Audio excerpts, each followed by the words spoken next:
To turn photos into artistic sketches with the pen and wash effect on Samsung Galaxy S25 Ultra, open Gallery app and then open the required photo. Tap edit icon or pencil icon at the bottom of the screen. Tap tools icon.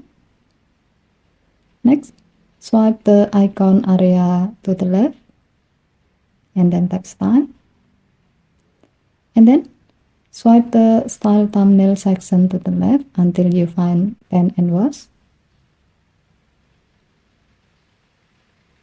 If needed, you can adjust the intensity of the effect by dragging the slider below the style.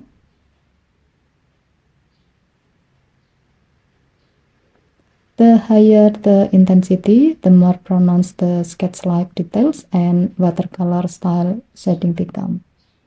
If you are happy with the result, tap done button and then tap save to save the change.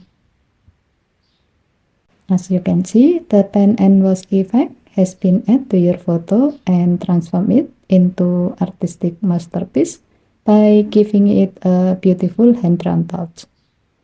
Okay, thank you for watching. Please help to like and subscribe. Have a nice day.